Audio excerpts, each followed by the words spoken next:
സന്തതിയെ, നിനക്ക് എന്താണ് ഖൈറ് എന്ന് നീ എന്നെ ഇങ്ങോട്ട് പഠിപ്പിക്കരുത്. അള്ളാഹു എനിക്ക് അത് തരണമെന്ന് നീ അള്ളാഹിനോട് പറയല്ലേ. അള്ളാഹ് പറ നീ ഇത് വേണം, ഇതാണ് എനിക്ക് ഖൈറ് പടച്ചവനെ എന്ന് ചോദിക്കല്ല.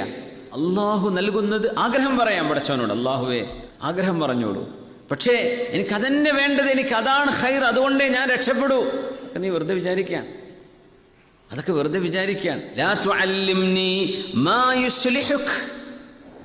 ആദമിന്റെ സന്തതിയെ, നിനക്ക് എന്താണ് ഖൈറ് എന്ന്, എന്താണ് നിനക്ക് നല്ലത് എന്ന് നീ എന്നെ ഇങ്ങോട്ട് പഠിപ്പിക്കല്ലേ.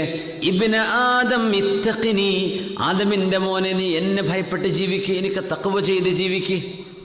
വനം ഹൈതു ശിഅ്ത, പിന്നെ നീ എങ്ങനെ വേണമെങ്കിലും ഉറങ്ങിക്കോ, എവിടെ പോയി കിടന്നുറങ്ങിക്കോ, കുഴപ്പമില്ല, നീ എന്നെ ഭയപ്പെട്ട് ജീവിക്ക്.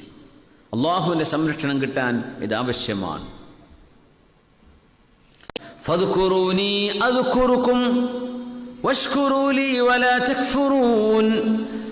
ഫദ്കുറൂനി അദ്കുറുകും, നിങ്ങൾ എന്നെ ഓർത്തോളൂ, നിങ്ങളെ ഞാൻ ഓർക്കുന്നുണ്ട്. അല്ലാഹു പറയാണ്, എന്നെ നിങ്ങൾ എത്ര ഓർക്കുന്നുണ്ടോ, നിങ്ങൾ എന്നെ ഓർക്കുന്ന പോലെ ഞാൻ നിങ്ങളെ ഓർക്കുന്നുണ്ട്. വഔഫൂ ബിഅഹ്ദി, എന്നോട് ചെയ്യേണ്ട കരാറുകൾ നിങ്ങൾ ചെയ്തു വിട്ടണം. ഊഫി ബിഅഹ്ദിക്കും, നിങ്ങളോടുള്ള കരാറ് ഞാനും ചെയ്തു വിട്ടാം.